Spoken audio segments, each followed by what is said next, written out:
Odd experiences on late night walk. Just thought I'd tell you about a slightly weird experience that I had. I go for a walk late every night around my local neighborhood. I generally stick to the same route, and close to the end of my walk, it takes me through a churchyard. It's a large Victorian church made of smooth red brick. There's a walled grassy garden surrounding it with trees, and a few plaques and benches for people whose cremated parts have been scattered there, but no graveyards as such. Although the general area is fairly residential, the church is immediately surrounded by a large schoolyard, a bowling green, and a park, so it feels very isolated and quiet at night. Because of this, I normally trot through the churchyard at quite a brisk pace. However, some nights when I get there, there's a small black cat waiting for me. When the cat follows me into the churchyard, I don't feel spooked or nervous like I usually would at all. Sometimes I lie on the grass with her in the early hours, and she gets a stroke while I watch the clouds move over the stars. It's very odd how the whole atmosphere of the place seems to change when that little cat is there. Some nights when I'm out walking, I'll snap a long twig from a hedge along the way and swish at the nettles and what have you. Last night, I found a beauty, a 4-foot almost bamboo-like stick from something that had flowered and died back earlier in the season. I gone out there particularly late, at around 3 a.m., and it was getting chilly. So right outside the churchyard, standing around 2 feet from the gate, I stopped for a moment to zip up my hoodie. I popped the stick under my left arm. While I did so, like a sergeant major's pace stick, so that around half was sticking out of the back. A few seconds later, I got a huge shock as my upper body was pushed around by a quarter turn by something applying a sideways force to the section of stick poking out the back. It felt exactly like a person had grasped it in their hands and pushed it to my right.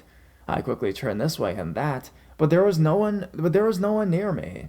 I was pretty close to panicking. My heart was racing and my breathing was very fast.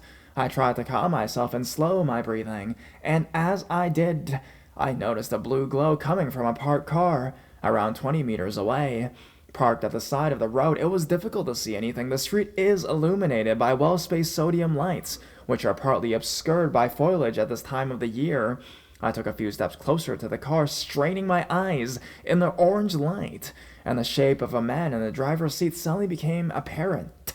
As I stared, he stepped out of the car and, looking straight at me, took a couple steps in my direction. He was white, looked around 60 years old, was almost completely bald on top, with short gray hair partly over the top and around the sides. He was wearing metal-rimmed glasses, a plain shirt, and dark trousers.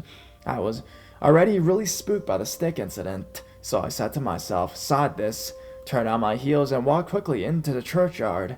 I heard him say a couple words I couldn't make out, then the door slammed, and the engines started. When I got to the other side of the yard, I could see that he'd driven around the block.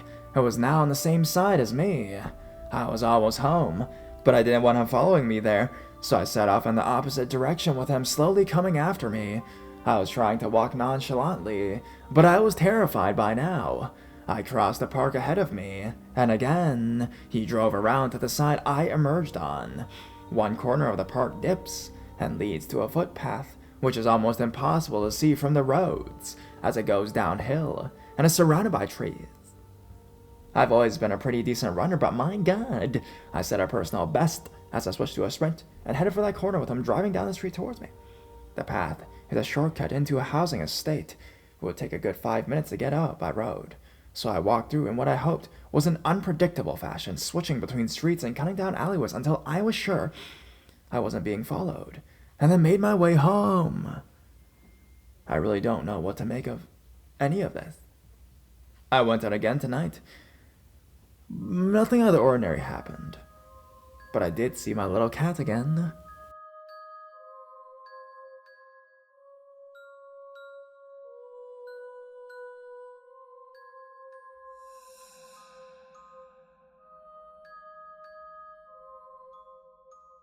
Canceling walks at night. I never really thought about sharing this, but I'll give it a go. In around 2010, I was doing Weight Watchers. I got into this groove where I'd be going on walks all the time. Nighttime walking was nothing different. I lived with my dad in a neighborhood across the street from a Catholic church, cemetery, playground. I grabbed my MP3 player and bolt out the door. I would take a route that would go alongside the church, around the back, out to my neighborhood, basically one large circle. So, it's around 9 p.m. and I was walking back home. I decided it was fine to sit on the swings in the church playground, to cool off and listen to some tunes. I might have been there for 6 or 7 minutes. I got off the swing and turned towards the cemetery. I looked up for what was only a moment, and 2 shadowy figures came running at me. As is tradition with most people who experience this kind of thing, you're in shock, not really able to move. The 2 shadows ran past me. When I turned the other way to get a look at them, there was nothing there. Just a single parking lot light, about 200 yards out. I stuck around for a few more minutes, looking at my surroundings, trying to find anything, and there was nothing. I tried debunking right away, looking at any possible light sources that could have maybe been in motion, causing some kind of shadow scattering effect when cast on an object. My findings were this. There's a giant 2-story tree line of pines along the side of the road, tightly packed together, so no vehicle turning at the corner or traveling down the road would have been able to shine my way. Couldn't figure out what it was, didn't have any solidity, was running fast, and it didn't seem interested in me at all. After that encounter, I stopped walking at night, and haven't seen anything like that since.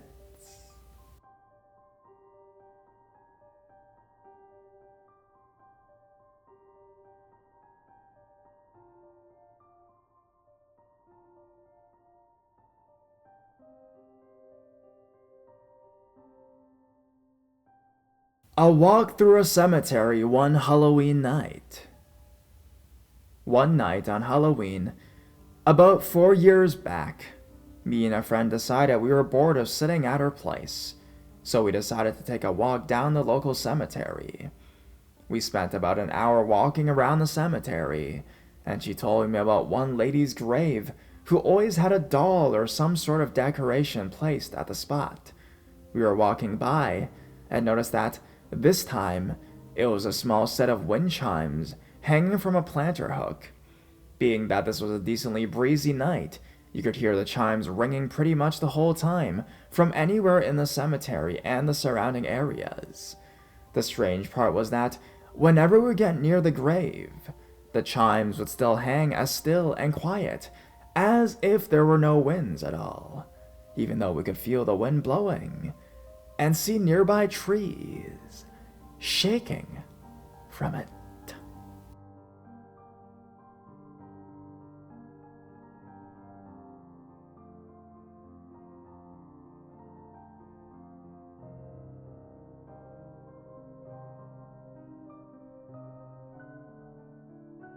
Followed by something. So, for the longest time, I didn't think my house was haunted. It was kind of the one thing I knew for sure since I've been living here for 26 years, save for 2 years trying it out on my own, and never once did I have anything creepy or unexplained happen to me. But recently things have been starting to happen. I'm more or less trying to document everything going on, as it's starting to affect other people in my life too. It started about 3 days ago. My mom asked me if I was downstairs around 4 a.m. rattling my snake's cagelet. Now, I have a big ball python in a 75G tank. She has massive lights on the top of the wire mesh as well as 4 hardcore locks on each corner. It takes a lot to make noise with that thing. Her just bumping it or even pressing up against the top isn't going to make more than a little clink. My mom swears it sounded like someone was trying to shake the thing loose out of anger. It was so loud, she was about to get up and check to see if I was up. My dad was asleep next to her snoring, and that my snake cage is in the basement 2 stories down. The sound was traveling through the vents. When I checked that morning after she told me, I noticed that 3 of her lights The ones that were not clamped down were moved all over the place. Not something she could physically do, as the lid is pretty stuck on there. Something shook the whole 75G tank. It's too heavy for even my dad to lift. Whatever did that was strong. I ignored it. I don't know what else I could do. I still didn't have an explanation. Mel, my snake, has been very skittish lately too, when she's normally very, very active.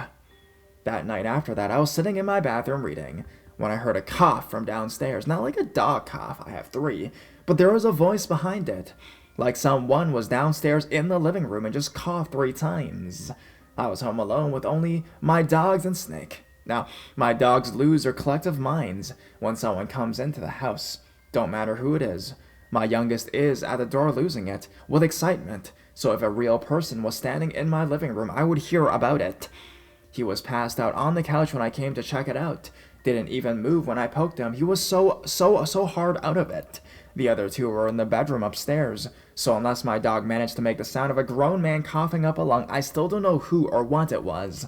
That same night, I go down to give Mel her soak, and I hear heavy footsteps in the kitchen above me, loud enough to be heard over my headphones and my music. Not the pitter-patter of dodgy feet on the wood, like boots stomping around. It was so loud I ran upstairs with a box cutter and started screaming, "Get the fuck out of my house!" I thought someone broke in. There was no one there, though.